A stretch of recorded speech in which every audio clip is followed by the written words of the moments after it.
Hey guys, this is Gene Jensen, and today I'm going to try to clear up the confusion behind gear ratios.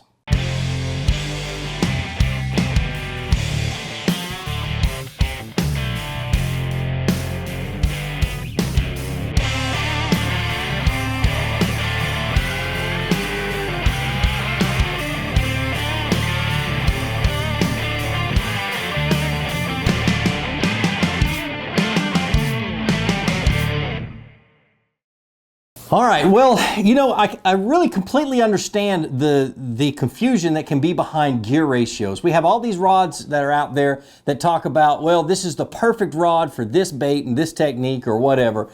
And we have Senko rods and drop shot rods and everything else. Well, is there a Senko bait caster? Is there a Senko spinning reel that has, does it have the right gear ratio and everything else? Well, my goal is to kind of help you guys understand exactly what gear ratio is and what each of them is used for. So what I've got here is I've got 4 reels. They're all 13 Fishing Concept A's. This is a 5-3-to-1. This is a 6-6-to-1. This is a 7-3-to-1. And this is an 8-1-to-1. So it covers pretty much the whole spectrum except for the 4-1-to-1, 4-2-to-1s, the very, very, very slow reels. I don't use them. They drive me nuts. So we're going to cover what I've got here. First of all, what is gear ratio? Gear ratio is the number of revolutions of the spool per turn of the handle. So if I take this 8-1-to-1 and I turn the handle 360 degrees completely around, that spool just rotated 8.1 times. So with this 5-3-to-1, if I turn it all the way around, that spool just rotated 5.3 times.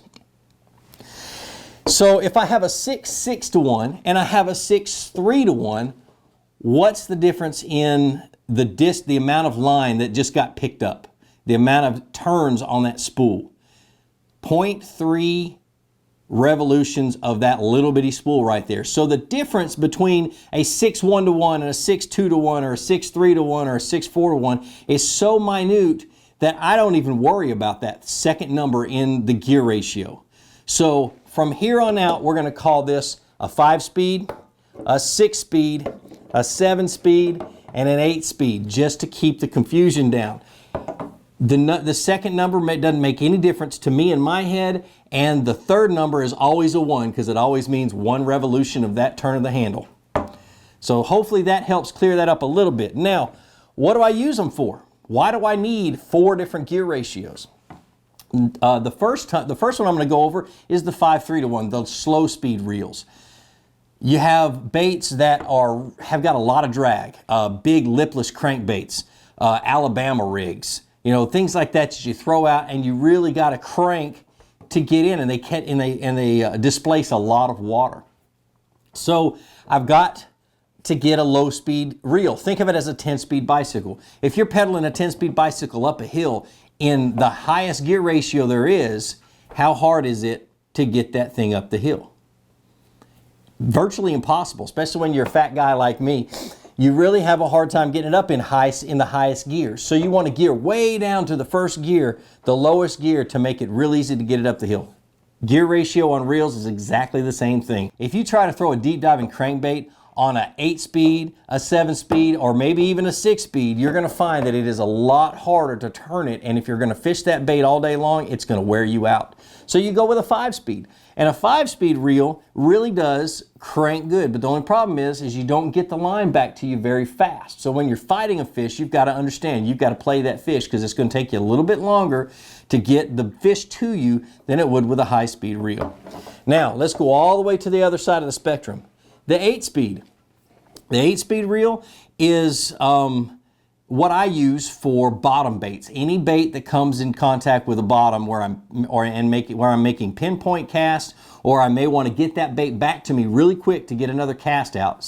For example, I'm going along the bank or fishing a lot of heavy, thick brush, and I'm flipping a jig or a Texas rig or some type of a punch bait in through some trees and in through some bushes, and I've got just a narrow window to hit, and my first cast of that window is a bad cast. I want to be able to get that bait back to me quick and get it into that spot before that window closes, before my boat moves past it and I'm not able to get it in there.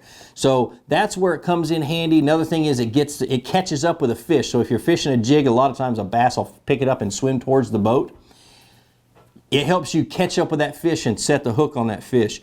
I only use it for things like Carolina rigs, Texas rigs, jigs, you know, that kind of stuff. The kind of stuff that I'm going to be flipping heavy cover and going on the bottom.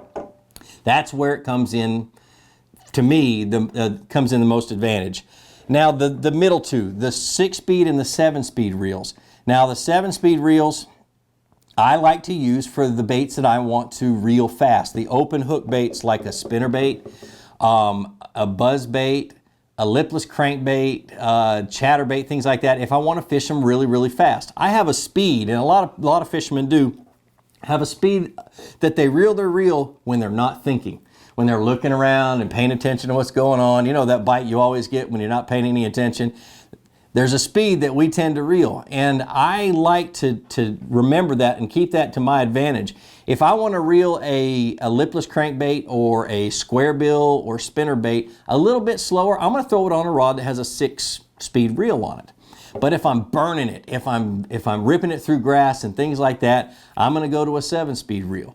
But these are perfect for moving baits.